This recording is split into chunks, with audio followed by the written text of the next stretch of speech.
नमस्ते प्यारे विद्यार्थी, हमें उम्मीद है कि आप सभी का एग्जाम बहुत ही अच्छा गया होगा। यह द्वितीय पाली हिंदी के सेट ए का मेरे सामने क्वेश्चन है और आप सब अभी आंसर की का इंतजार कर रहे होंगे। तो प्यारे विद्यार्थी, आज की इस वीडियो में मैं आप सभी को द्वितीय पाली के हिंदी के सेट ए का 1 से लेके 100 तक के सभी ऑब्जेक्टिव क्वेश्चन का आंसर देने वाला हूं। तो आप मिला लीजिएगा कि आपका 1 से लेके 100 तक में कितना क्वेश्चन सही हुआ है। तो वीडियो को लास्ट तक जरूर देखिएगा और साथ में यदि आपने पहली बार चैनल पे आए हैं तो प्लीज चैनल को सब्सक्राइब कर लीजिए, क्योंकि मैं आप सभी के लिए ऐसे ही रोज के क्वेश्चंस का आंसर की करवाने वाला हूं। तो पहला प्रश्न आपके एग्जाम में पूछा गया था कि डॉक्टर भीमराव अंबेडकर ने किनको मानवीय अधिकार व सम्मान दिलाने के लिए अथक संघर्ष किया था। तो ये हो जाएगा आपको इनमें से सभी अछूतों को भी, स्त्रियों को भी और मजदूरों को भी, इन सभी को सम्मान दिलाने के लिए उन्होंने अथक परिश्रम किया था। अगला प्रश्न है कि नलिन विलोचन शर्मा के पिता का क्या नाम था। तो ये हो जाएगा डी, यानी कि पंडित रामा अवतार शर्मा। तीसरा प्रश्न है कि विष के दांत शीर्षक पाठ में गिरधर लाल कहाँ रहता था। तो गिरधर लाल रहता था अहाते के एक कोने, आउट हाउस में। कहाँ रहता था? तो आउट हाउस में।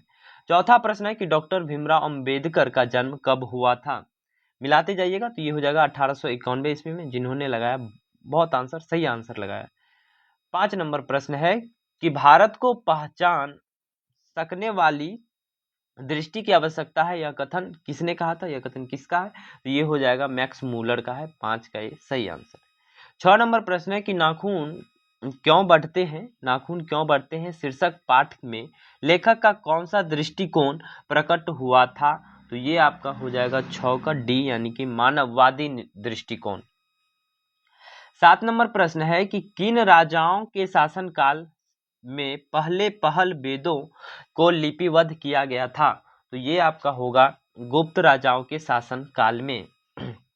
8 नंबर प्रश्न है कि अखिल भारतीय कहानी प्रतियोगिता में लेखक अमरकांत की कौन कहानी पुरस्कृत थी। तो ये आपका हो जाएगा डी, यानी कि डिप्टी कलेक्टर। 9 नंबर प्रश्न है कि 19वीं सदी में किसने अपनी स्वाधीनता के लिए लड़ने वाले यूनानियों को प्राचीन संस्कृति से उनकी एकात्मकता की पहचान कराने में बड़ा परिश्रम किया। तो 9 का ए, यानी कि शैली और बायरन ने। किसने किया था? तो शैली और बायरन ने। 10 नंबर प्रश्न है कि पंडित बिरजू महाराज का जन्म किस घराने में हुआ था। तो पंडित बिरजू महाराज का लखनऊ घराने में हुआ था। ये प्रथम पाली में भी पूछा गया प्रश्न है। 11 नंबर प्रश्न है कि 14वीं सदी में फ्रेंच क्रांति तक लाह शत्रुज का उपयोग किस रूप में होता था। तो ये आपका हो जाएगा ए, धार्मिक रूप में। 12 नंबर प्रश्न है कि मछली शीर्षक पाठ में मछलियों को कौन खरीदता है। तो ये आपका हो जाएगा पिताजी खरीदते हैं। ठीक है। 13 नंबर प्रश्न है कि निम्न में से कौन रचना यतीन्द्र मिश्र का है।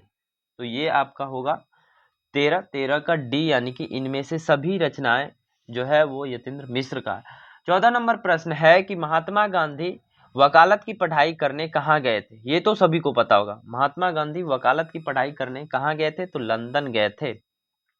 गुरु नानक ने किस भाषा में कविताएं की। गुरु नानक ने किस भाषा में कविता की। तो पंजाबी और हिंदी दोनों में किए थे। तो सी हो जाएगा सही आंसर। ठीक है।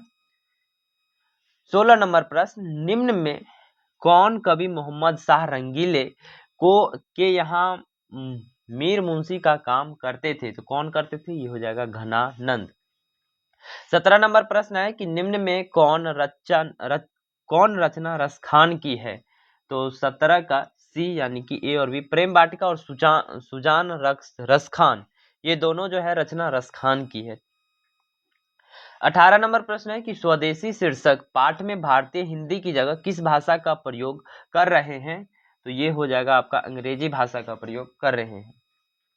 19 नंबर सवाल है कि कवि सुमित्रानंदन पंत के अनुसार भारत माता का मन क्यों विषादमय है। तो क्यों विषादमय है? तो युग युग के अंधकार से। 20 नंबर प्रश्न है जनतंत्र का जन्म शीर्षक पाठ के अनुसार अब फावरे और हल क्या बनने को है। तो ये हो जाएगा आपका 20 का सी, राजदंड बनने को है। 21 नंबर प्रश्न है कि हिरोशिमा शीर्षक पाठ किस संग्रह से संकलित है। तो ये हो जाएगा बाबर आरोही से। 21 का डी सही आंसर। 22 नंबर प्रश्न, कवि कुंवर नारायण किसकी ठंडी छांव में पल भर को बैठ जाते थे। तो किसकी छांव में बैठ जाते थे? तो ये हो जाएगा वृक्ष की ठंडी छांव में। 23 नंबर प्रश्न है कि तुर्की के महाकवि नाजिम हिकमत की कविताओं का अनुवाद वीरेन डंगवाल ने किस रूप में किया था? तो ये हो जाएगा पहल पुस्तिका के रूप में किया था। 24 नंबर प्रश्न है अक्षर ज्ञान शीर्षक कविता के अनुसार कवित्री का बेटा कहाँ पर आकर थमक जाता है? तो कहाँ पर आकर थमक जाता है? तो ये अंगव पे आके थमक जाता है। 25 नंबर क्वेश्चन है कि लौट कर आऊंगा फिर शीर्षक कविता को किस कवि ने भाषांतरित किया है? किस कवि ने भाषांतरित किया है? तो ये हो जाएगा प्रयाग शुक्ल ने। मेरे बिना तुम क्या करोगे यह प्रश्न भगवान से कौन करता है? तो यह प्रश्न भगवान से भक्त करता है। दही वाली मगम्मा शीर्षक पाठ के अनुवादक हैं? तो ये हो जाएगा BR नारायण। ये प्रश्न भी आपको प्रथम पाली में पूछा गया था। ठीक है। 28 नंबर प्रश्न है कि ढहते विश्वास शीर्षक पाठ में लक्ष्मी का घर कहाँ था? तो लक्ष्मी का घर जो होगा वह देवी नदी के बांध के नीचे था, यानी कि 28 का B। ये प्रश्न मैं आपको सुबह में कराया था क्वेश्चन में। ठीक है। 29 नंबर प्रश्न है माँ शीर्षक पाठ के अनुसार माँ को कुल कितनी संतानें थी? तो 29 का भी B हो जाएगा, 4 संतानें थी। 30 नंबर प्रश्न है कि काल्डवेल के तुलनात्मक व्याकरण के अनुसार मदुरै पांड्य लोगों की क्या है? मदुरै पांड्य लोगों की क्या है? तो ये हो जाएगी पहली राजधानी है। 31 नंबर प्रश्न है कि धरती कब तक घूमेगी शीर्षक पाठ के अनुसार होली वाले दिन सीता कैसी थी? तो सीता कैसी थी? तो अनमनी और उदास थी। 32 नंबर प्रश्न नगर शीर्षक पाठ के अनुवादक कौन है? तो ये हो जाएगा 32 सुजाता। ठीक है। 33 नंबर क्वेश्चन है एक पतंग अनंत में काव्य संग्रह के रचनाकार हैं? तो कौन है? तो ये हो जाएगा अशोक वाजपेयी। महाविद्यालय किसकी कहानी संग्रह है? 34 नंबर प्रश्न। तो ये हो जाएगा विनोद कुमार शुक्ल का है। ठीक है। आप सब अच्छे से मिलाते जाइएगा। ये सेट ए है, लेकिन सभी सेट में क्वेश्चन सेम रहता है, नंबरिंग आगे पीछे हो सकता है, तो आप किसी भी सेट से मिला सकते हैं। 35 नंबर क्वेश्चन है डॉक्टर भीमराव अंबेडकर का निधन कहाँ हुआ था? तो ये हो जाएगा दिल्ली में। रसखान किस भाषा के कवि हैं? तो रसखान ब्रज भाषा के कवि हैं। 37 नंबर प्रश्न है कि राम केली बल्ली के रचनाकार कौन है या रचनाकार हैं? तो ये हो जाएगा रसखान। कौन है? रसखान। 37 का D। 38 नंबर क्वेश्चन है कि सुमित्रा नंदन पंत को उनकी किस रचना पर भारतीय ज्ञानपीठ पुरस्कार मिला? तो ये आपको हो जाएगा चिदम्बरा पर। 39 निम्न में से कौन साहित्यकार राज्यसभा के सांसद भी रहे हैं? तो कौन रहे हैं? तो ये हो जाएगा रामधारी सिंह दिनकर। 40 नंबर प्रश्न है कि आंगन के पार द्वार के रचनाकार हैं? कौन है? तो ये हो जाएगा सच्चिदानंद हीरानंद वात्सन, जिसे अज्ञेय भी कहते हैं।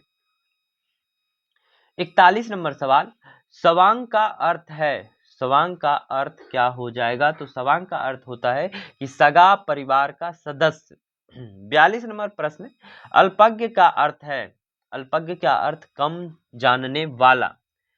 अभिन्यो शीर्षक पाठ के रचनाकार हैं? 43 नंबर प्रश्न। तो ये हो जाएगा अशोक वाजपेयी।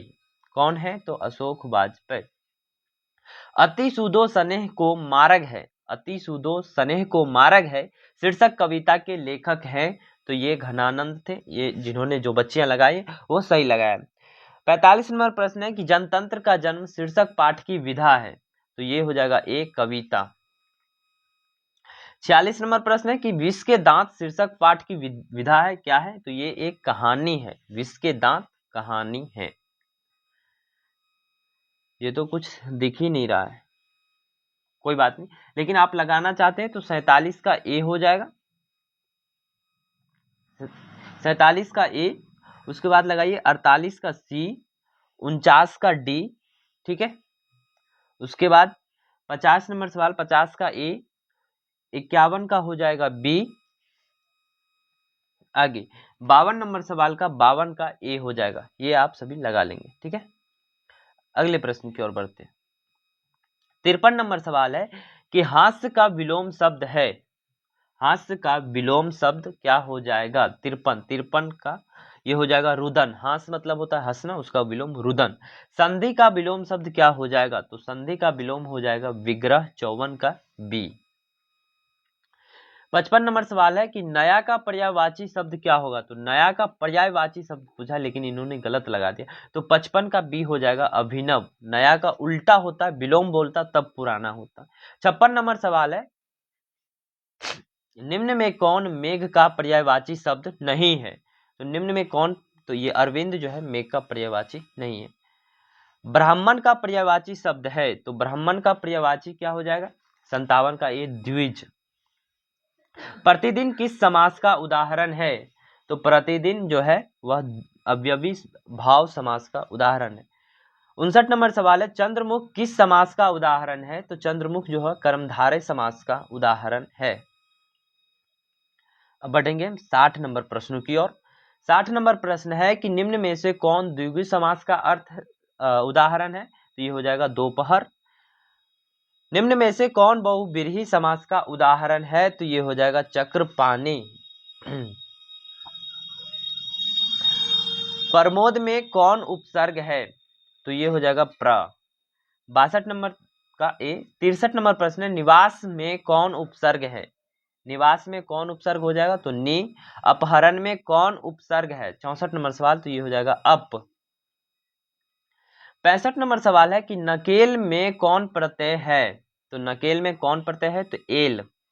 ढोलक में कौन प्रत्यय है? 66 नंबर, तो ये हो जाएगा क। ढोलक में क प्रत्यय है।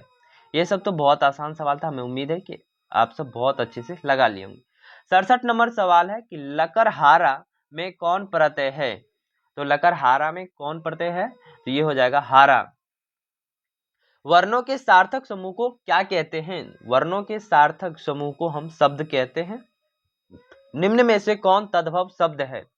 निम्न में से आलस जो है वह तद्भव शब्द है। 70 नंबर प्रश्न है कि निम्न में कौन देशज शब्द है? तो ये आपका खटिया जो है देशज शब्द है। निम्न में से कौन रूढ़ शब्द है?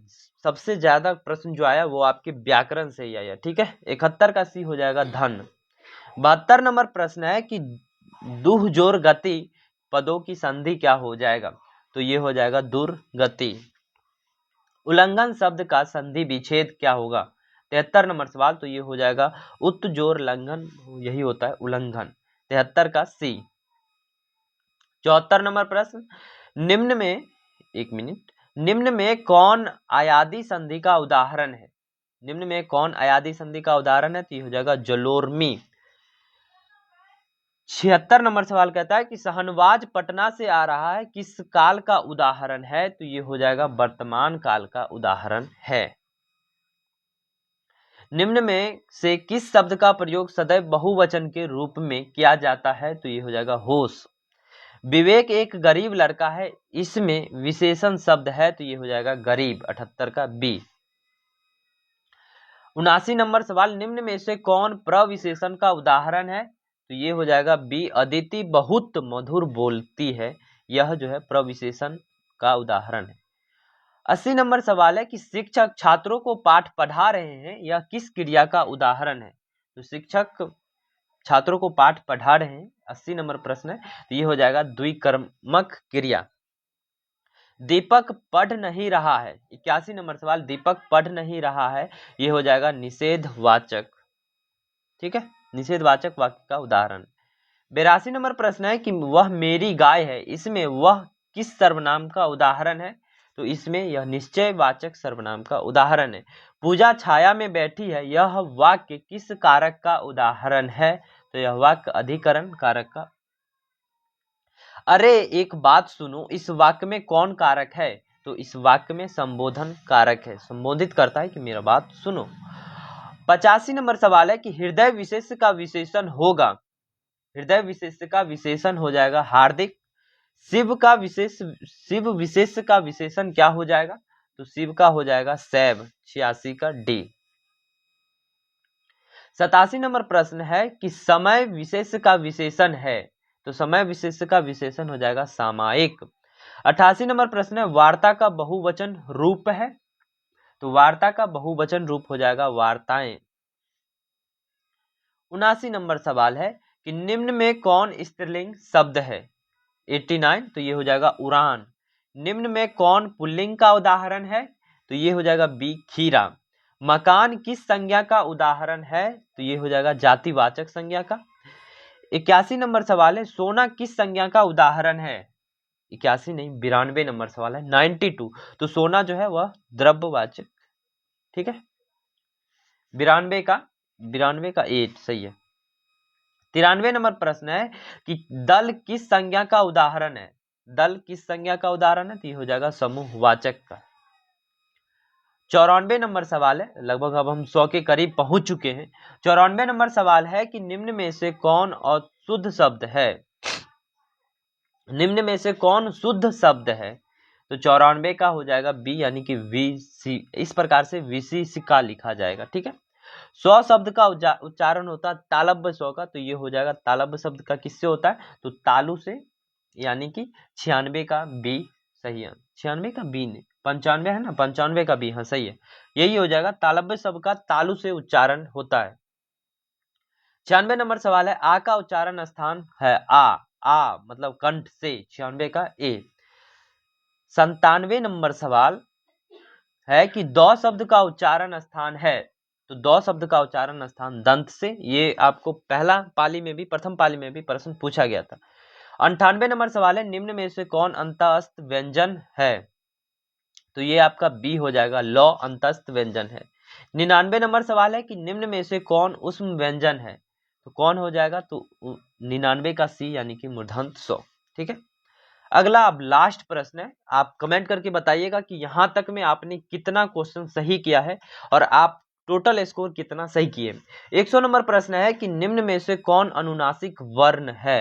वर्ण नहीं है, यानी कि नाक से नहीं बोला जाता है, तो ये हो जाएगा तो जो है अनुनासिक वर्ण नहीं है। तो ये आपका द्वितीय पाली का सेट ए का सभी प्रश्न था, जिसका मैंने आप सभी को इस वीडियोज में आपको आंसर दिया। 1 से लेके 100 तक के सभी प्रश्नों का आंसर दिया। तो आपका कितना सही हुआ एक बार कमेंट करके जरूर बताइएगा। फिर से मिलते हैं हम आप सभी से कल के मैथ्स वाले क्वेश्चन में। तब तक के लिए चैनल को यदि सब्सक्राइब नहीं किया है तो प्लीज आप चैनल को सब्सक्राइब कर लीजिए और साथ में वीडियो को लाइक जरूर कर दीजिएगा। धन्यवाद।